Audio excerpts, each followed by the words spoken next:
Back here for hour number 2 on The Drive. We call The Drive at 5. Mark Paulette and Ernie Clark with you once again. Presented by Hero Sports Grill and Entertainment Center, the official sports grill of The Drive and the place to be in downtown Bangor and at herosportsgrill.com. Also brought to you by Acadia Federal Credit Union.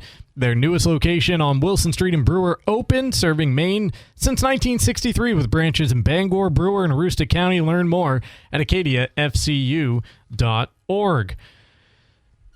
Hit on a lot of Red Sox talk in that first hour, I should say. They are riding a season-best 5-game win streak. Of course, the Jaylen Brown rumors and continuing saga, that's not going away, and we'll be talking about it until it finds a resolution at some point this summer. We got 2 guests coming up this hour, Sean Deveney in just a couple of minutes, Keagan Stiefel on the other side of him right around 5:30. Something else we were keeping an eye on, Ernie, we haven't brought it up on the show yet, but Serena Williams, her return to singles tennis, the first time in nearly 4 years, and it's over. It's done with, right? Yeah, not a shock. I mean, it's been 4 years. Yeah. She's had kids and different things and doing other things with her life, but wanted to come back into it and got a special invitation to play in Wimbledon based on all her victories there. Over the years, but would you say her name was Maya Joint? Yes, Joint, an Australian who's ranked in the top 30 in the world, like 28th. So she didn't get a gimme in that regard for the first round match, and wound up losing in 3 sets actually. So she got beat 6-3, 6-7. Second set tiebreaker. She actually won 8-6 to stretch it out to a third set, and then lost the third set 6-3. But that's pretty good for 44-year-old Serena Williams. Not bad. Rolling off the couch and trying to back out, getting a shot at Wimbledon once again. You're a tennis fan. I am. What is she, 24-time major champion, 23-time singles major? Like that. Where is she in the conversation for among the greatest to do it in your mind? I would say 1. She's 1. Yeah, she's just gifted and so athletic. And I mean, you put her up there. Well, you've got to think about people like Martina Navratilova, Margaret Court, who was a Australian who had a lot of these records before the Chris Everts and Martina Navratilovas came in. I'm trying to think of who else would be up, but I mean, before it was Serena, it was Venus, her sister. She was a couple of years older. Matter of fact, I think they were going to play doubles. They're in it. So.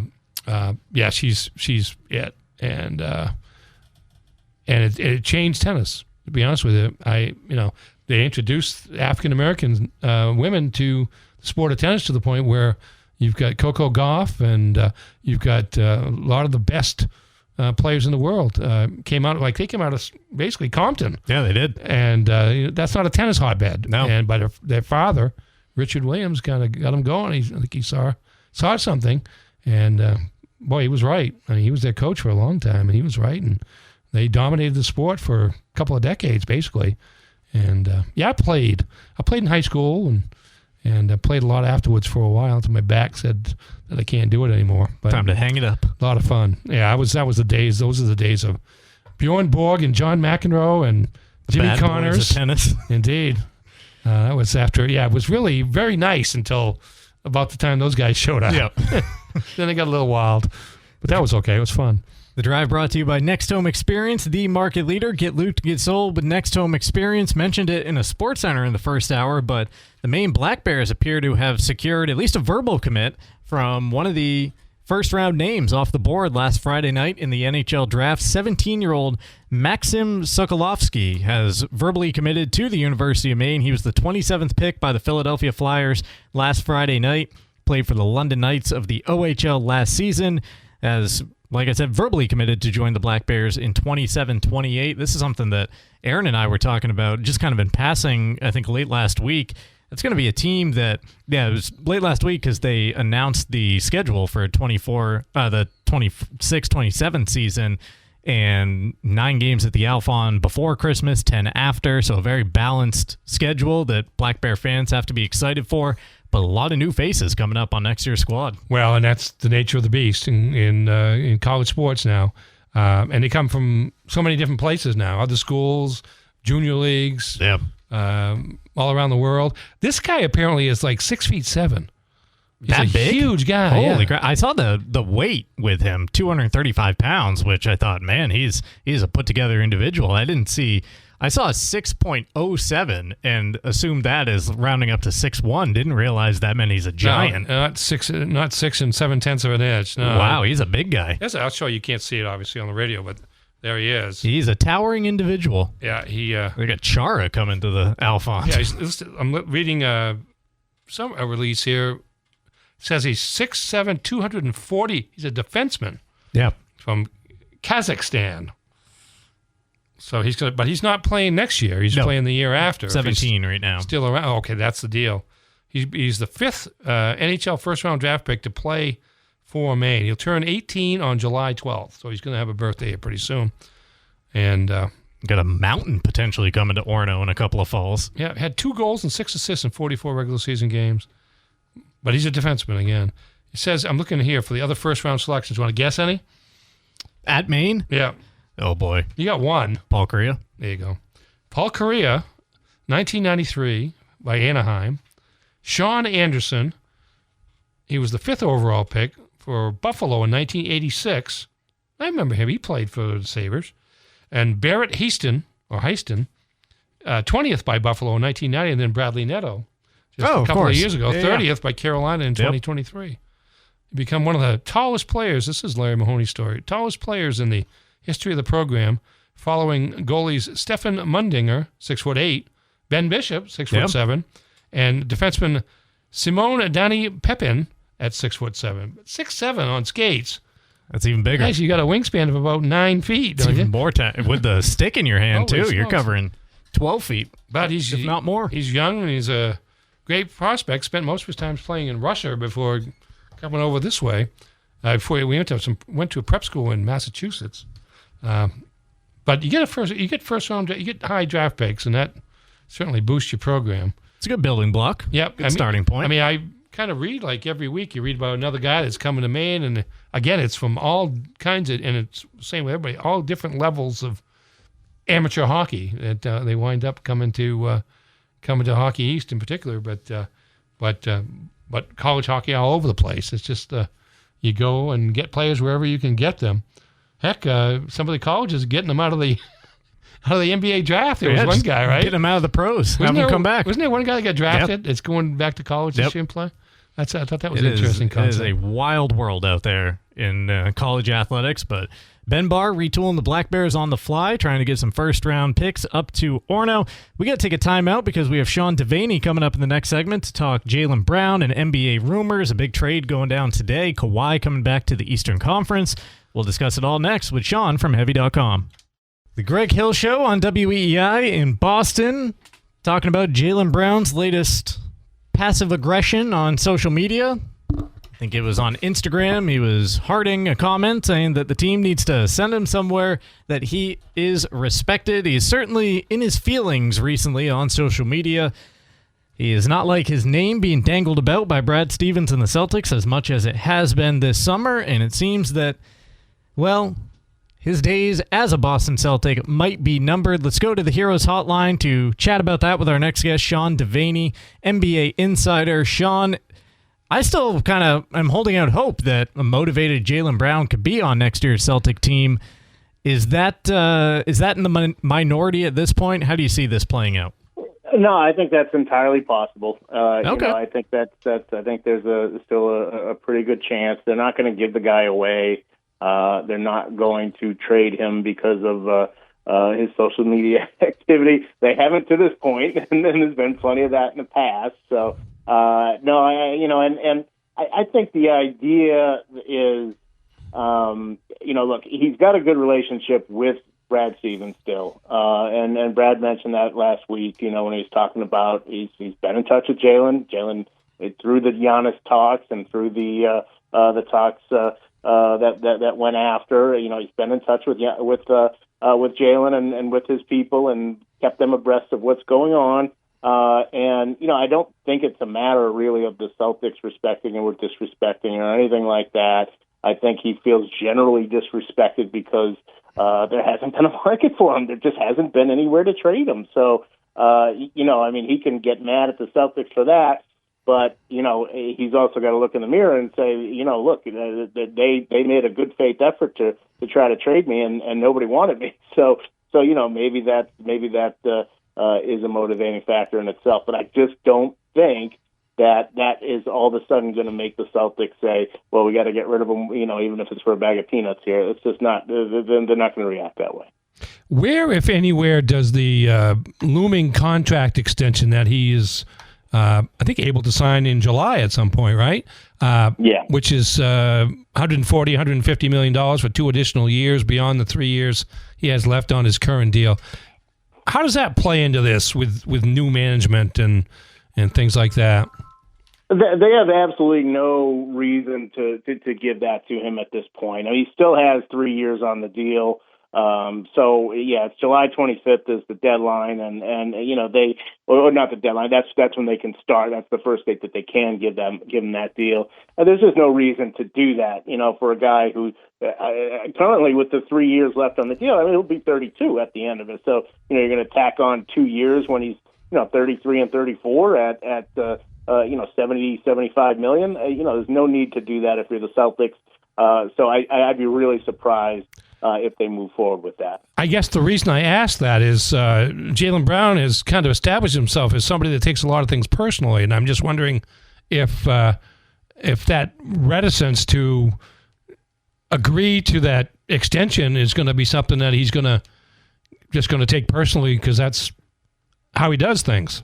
But probably. I mean, that's entirely possible. But again, if you're the Celtics, you're not going to make a move because I'm worried about whether Jaylen feels disrespected. You can't operate that way. And really, if you look at the NBA with the second apron and the all the things that they've enacted that are essentially hard caps, not complete hard caps, but pretty hard.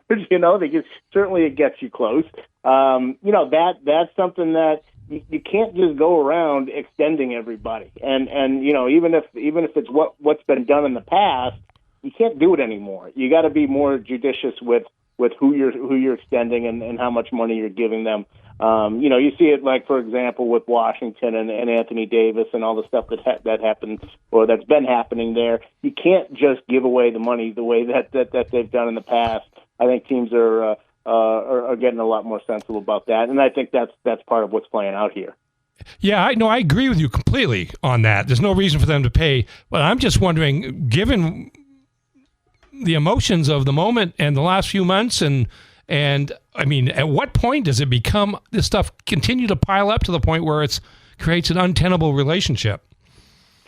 Well, I mean, I think if you're Brad Stevens, you have to go on a personal level and sit down with Jaylen Brown and say, look, this is what we tried to do. This is what we were getting, the feedback we were getting about why we couldn't trade you. And part of it was that the contract was too big and the efficiency wasn't what teams like. And that's what you've got to count. He's a smart guy, so you've got to count on his intelligence at some point and say, look, the market's not there. You can say we should trade you, but if it's not there, what are we supposed to do? We're not going to trade you for nothing. So at some point you're going to have to count on that being part of this whole thing. That Jaylen can look around the league and see, if there's no market for him to be traded, then you can't really put that on the Celtics. No, but he's still going to complain, and I just don't know that it's a good situation for the Celtics. I understand they can't. Right. But I guess the question would be, all right, well, what's the remedy? Give them away? Right. I mean, you can't. There's nothing you can do. No, it's a tough situation all over. I guess the redeeming feature is he's still going to get $50 million next year. So. I think he's got some incentive, I think. Yeah. It's not as bad to be Jaylen Brown as Jaylen Brown makes it out to be sometimes. Right. And it is funny because all our focus is on Jaylen Brown here, yet 2 seismic moves have happened around the Celtics in the Eastern Conference, with Giannis going to Miami, and today all signs appear to be pointing towards Kawhi coming back to Toronto. They're sending Brandon Ingram and a couple of first-round picks to the Clippers in return. What does that do to the power structure in the Eastern Conference, to those 2 teams specifically? And does that do the Celtics need to counter those moves in any way, or is running it back, if it is Brown and Tatum, where does that leave them in all of it? Yeah, I mean, there's no question that, and that's the other thing is that, as much as everybody's been talking about Jaylen Brown, the Celtics have some other stuff they've got to do. They've got to get another big man in. They've got to figure out how to do that. They've got other players that they're considering. Do they trade Derek White? Certainly, there's a decent market for him if there's something to be done there. So there's a lot more for them to consider than just what they're doing about Jaylen Brown. But you're right. I mean, look, the Pacers are going to be back. The Pacers are getting Tyrese Halliburton back. They've got Zubac. They're going to be a much better team. You've got Miami's going to be obviously a much better team. We'll see what happens with Cleveland. Does LeBron go there? Maybe he goes to Miami. That's going to be a factor in all this as well. You still have the Knicks. The Eastern Conference is getting better, and the Celtics right now are in neutral, so that's a real problem. Was there a mistake made in terms of the pursuit of Giannis Antetokounmpo in that the Celtics really needed to get him and didn't make enough of an offer? Yeah, I mean that's a good point, and it's something that maybe in hindsight that's what we'll say. I will say at the time it seemed like as Milwaukee kept upping its asking price, asking for multiple draft picks and young players, Hugo and other young guys, it kind of became at some point the Celtics had to put their foot down and say this is we've offered enough. This is as far as we're going. So at the time, it certainly looked at that, but you do have to wonder if historically we'll look back and say, it was there for them, and did we really want to, die on the hill of a couple of draft picks and Hugo Gonzalez? Was that worth it? That could in hindsight be a mistake. Again, at the time, it seemed like all right, they know what they're doing here, but when you look at the way things have shaken out, you have to wonder if maybe that was a mistake in hindsight. So as Brad Stevens searches for that move to pivot to, if there is one to be made, have you seen one out there that would make it worthwhile for the Celtics to deal away Jaylen Brown? No, I mean, we'll see what happens with the Clippers. I don't think that there's a natural fit there in terms of a trade to be made with the Clippers. Certainly they'd have an interest in Jaylen Brown, and there's a possibility of something coming to fruition there. Certainly to get a third team involved where you're getting back a big man.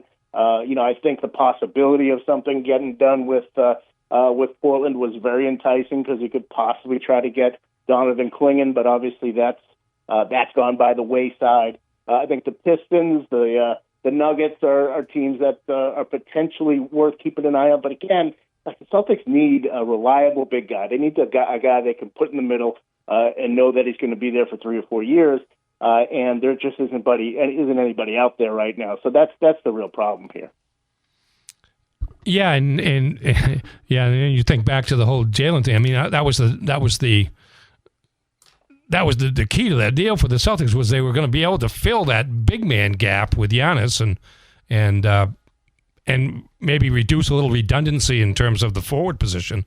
And I agree with you. Who really is out there beyond the guys you just mentioned that would fit that need that the Celtics have? I don't know that I can come up with anybody.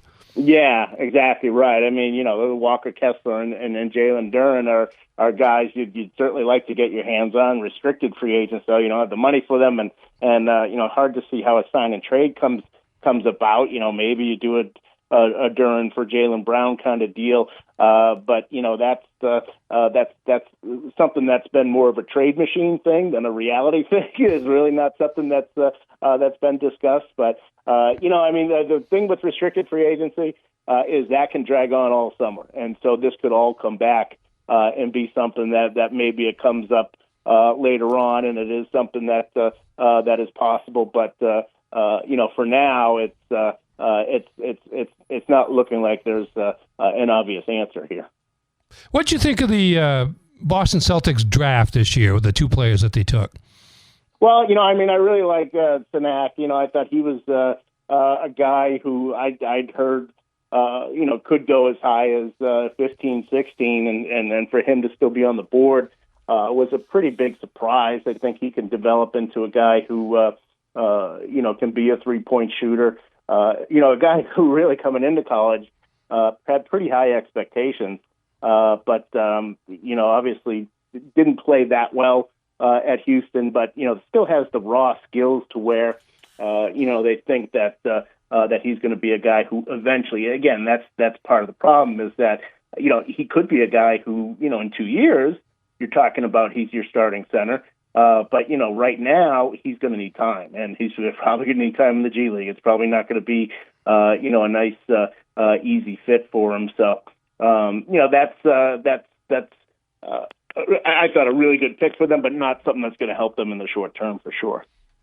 He's Sean Deveney, NBA insider, trying to help us make sense of everything that's swirling around the Celtics and Jaylen Brown. And I don't know, how long do you anticipate this going? Do you think it's like no end in sight? Do you think it's something that wraps up during the busy portion of free agency? Or is it just whenever Brad Stevens finds a deal that he likes, at that point he'll execute it? I think it's going to be something where, he's been on the market for about a week now, maybe a little longer than that. And now, you're hearing that they're kind of pulling back on that, and there's been nothing and all that. So you're going to see them, I would imagine you're going to see them kind of pull back on all those talks.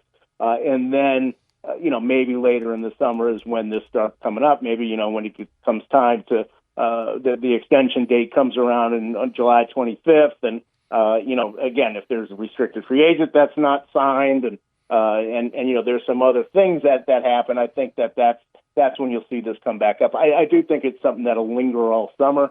And maybe something that we're still talking about in July and maybe even into August. And sometimes it takes that long, and that's all right. It's excruciating for fans and media to follow these things for that long. But sometimes that's just what you have to do.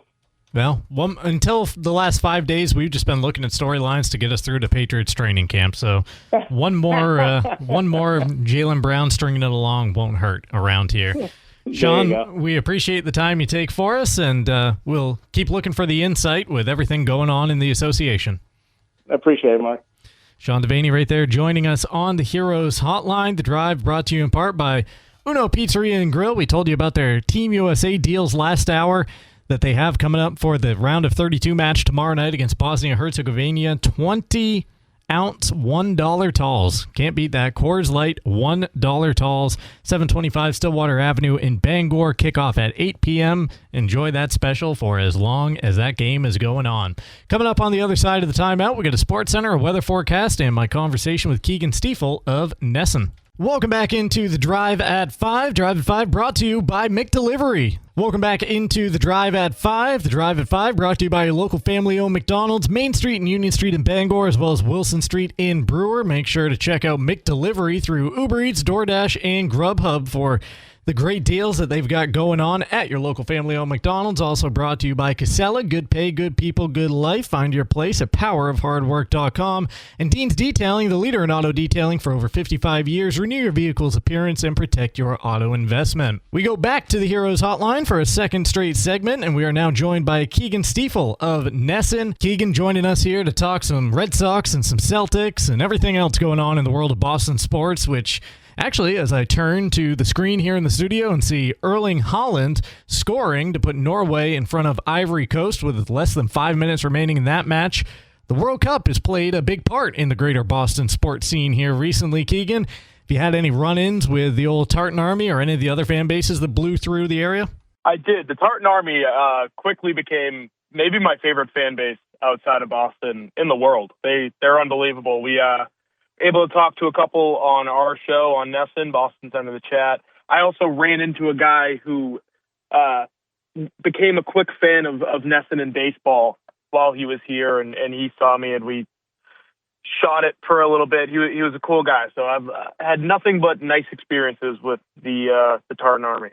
It has been very cool to see all the fan bases come through Fenway Park and kind of make it their own, singing the chants on a nightly basis and injecting some excitement into the park that hasn't been there all season prior to this win streak, 5 in a row by the Boston Red Sox. And I guess let's start right there. 4-game sweep of the Yankees, but it seemed like a lot of people come Monday morning were saying, all right, Come on, people. Let's be real about what this situation is. Still 10 games under 500, now 9 after another win last night. What's the direction of this team the rest of the summer, Keagan? Yeah, I would like to be one of the people who was rejuvenated by the Yankee series or even last night against Washington. I can't say I am. I think for as early as I was on the non-believer train and kind of recognizing what this team was, what its deficiencies was, what they would need to become a true contender, I think it's going to take me equally as long to get back on the other side of it. I think the season is pretty much dead in the water in terms of competing for a championship. And for me, if you're not competing for a championship, I don't really care if you get into the playoffs. I don't care if you're competing in August and September. It's World Series or bust. So I think at this point, the team's best course of action moving forward to get to becoming a championship roster again is selling at the deadline. So I've got all eyes on Sonny Gray and Aroldis Chapman and guys like that who I believe should be on their way out the door here over the next 5-6 weeks. I want to ask you one of our drive polls today, which is simply, do you think the third wild card is good for baseball? Because like right now, you look at the American League, Red Sox are 4.5 games out of that third wild card. They're actually closer to the bottom of the league. They entered the weekend as the second worst team in the AL. We were kind of discussing it on yesterday's show and just stumbled into the realization that like since the second wild card came in, you look at the Red Sox specifically at trade deadlines, they've been unable to pick a lane, figuring out where they are, buyers or sellers. Right. I'm curious your take on the third wild card and what it's done to kind of bog down everybody.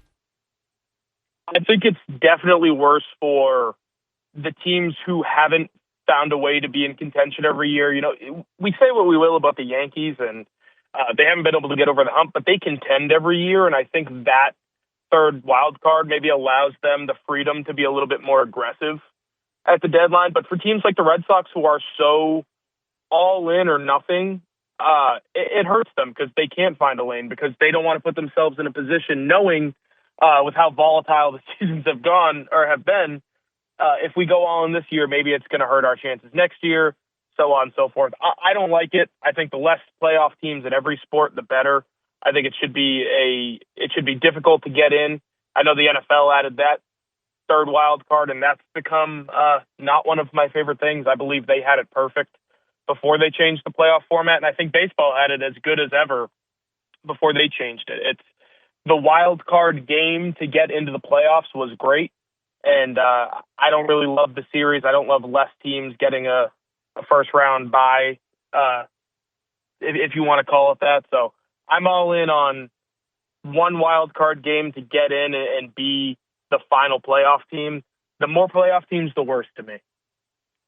Before we look ahead at the deadline and talk about what this team should do with some of the bigger names who could really, set the market if they choose to do so, I want to get your thoughts on Roman Anthony because he spoke recently with Rob Bradford, speaking some of his frustrations, how he's just waiting for a finger to get healthy, and that's still causing him to be unable to swing a baseball bat.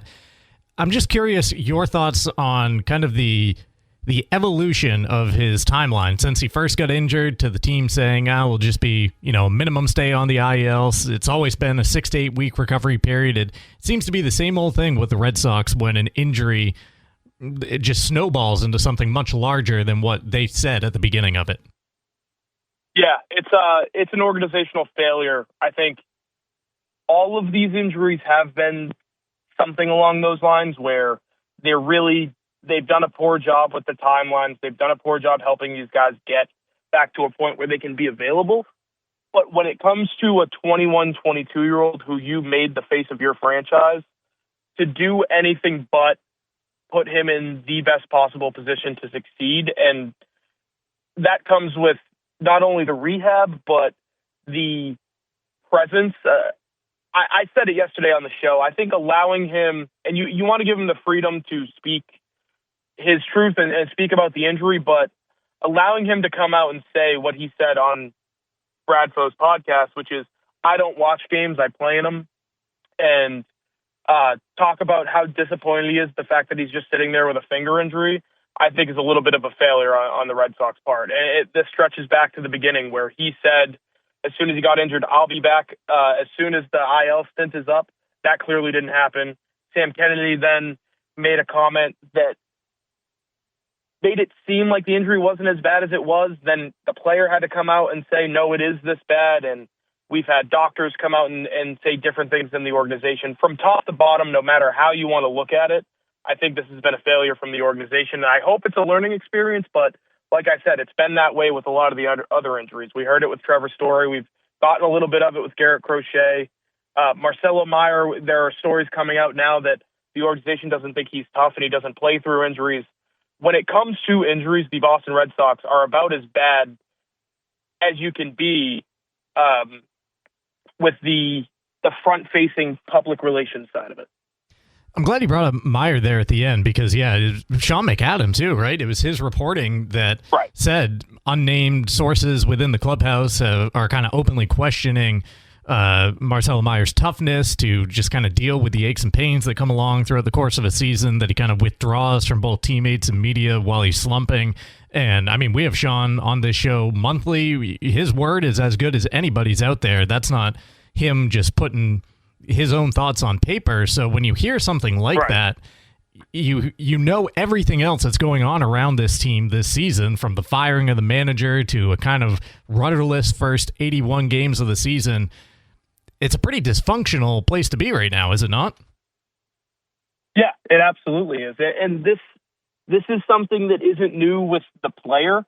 But my question would be then, if you felt this way about the player going back to his days in the minor leagues, what expected you to get it better once he was in the big leagues? Yeah, maybe it's a bigger stage and it would warrant more of an effort to get back. But if you have questions about a player and his availability and you have a chance to move on from him, which they did this offseason, we all heard the rumors about the Ketel Marte trade with Arizona and that he would have been the centerpiece of a deal going back. I don't know why you wouldn't have moved on. This feels like sticking to your guns on the original draft pick and the fact that you touted him as one of your big three, and it clearly hasn't worked out. And now you're going to have to deal with the fact that day by day, as we get closer to the deadline and we get further into Marcelo Meyer's career in Boston, he has less value to you, both on the field and as a trade piece. Talking with Keagan Stiefel from NESN here on the Heroes Hotline. A little bit of a choppy transition on my part here between the topics, but it seems like the deeper we get into this Jaylen Brown saga with the Boston Celtics, I don't know, Keagan, Sonny Gray or Wilson Contreras, I don't know about Aroldis Chapman with his recent struggles, but either of the former two might bring more of a return than Jaylen Brown at this point, where we're starting to hear about Celtics might have to take 40, 50 cents on the dollar because they're forced into a move, and everybody in the NBA, knows that one is coming.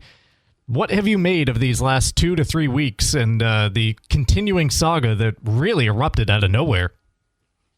Yeah, that's the risk you take when you're willing to put somebody on the market for a specific player.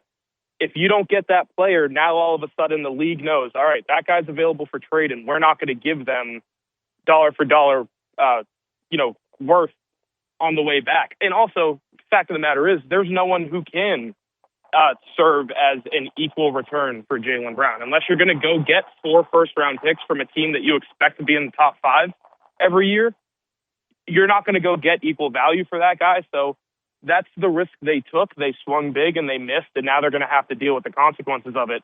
For me, we could go back and find the timestamps. The fact that they even put him on the table for Giannis, I thought was a mistake, because I thought while it increased your ceiling, it also lowered your floor. And now we're seeing you didn't get that done. The floor is going to be lowered because this doesn't seem to be sustainable with Jaylen Brown, especially with how vocal he is, with his displeasure about the way he's viewed. I think that was always going to become an issue for the Celtics, but now that they're a part of that, they're some of the people that he believes have disrespected him and don't view him to be what he believes he is, they're going to have to deal with it. So they made a mistake for sure. And I think if you do trade Jaylen Brown, it's going to be very, very difficult to find yourself in a position where you can actually win a championship, where if you never made that offer, if you decided these are going to be our 2 guys, we're going to try to put the pieces around them, I think you would have had a better shot at it.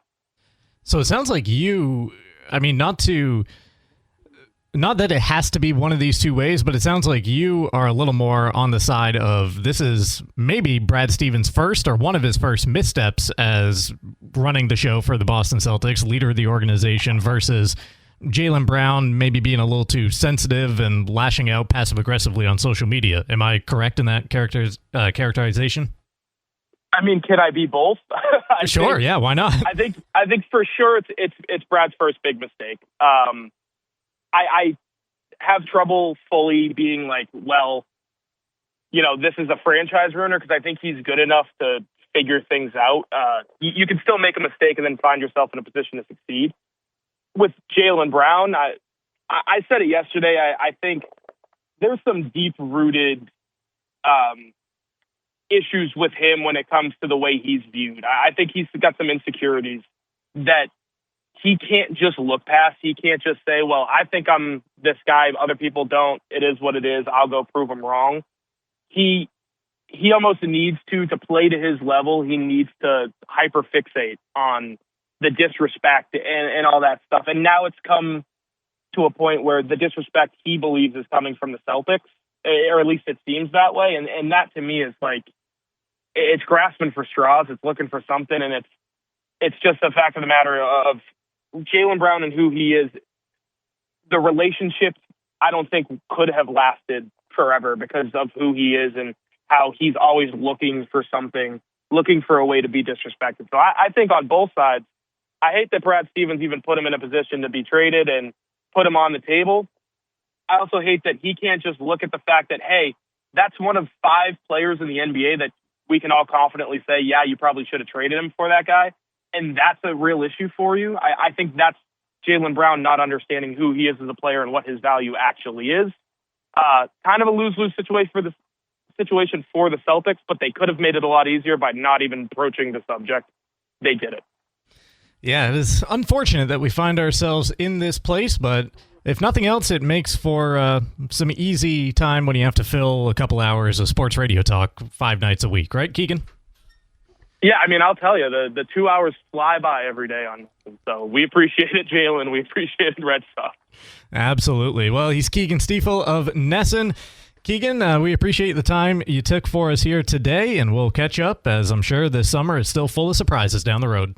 Can't wait for it. Drive at 5 brought to you in part by Dairy Queen in Bangor. You can try the new DQ Breakfast Collection and enjoy a Cinnamon Toast Crunch Dip Cone, Fruity Pebble Shake, or Choco Frosted Donut Blizzard Treat, whether it's breakfast time or not, at 668 Broadway in Bangor.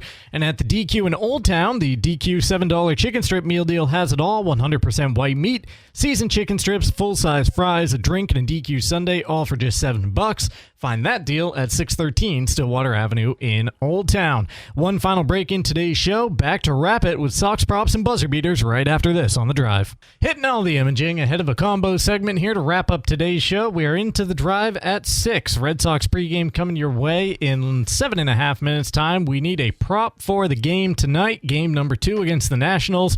Red Sox with a win tonight would no longer own the worst record at home in baseball. They would kick that to the other dugout, Washington Nationals. They shared the worst record with at 17-25.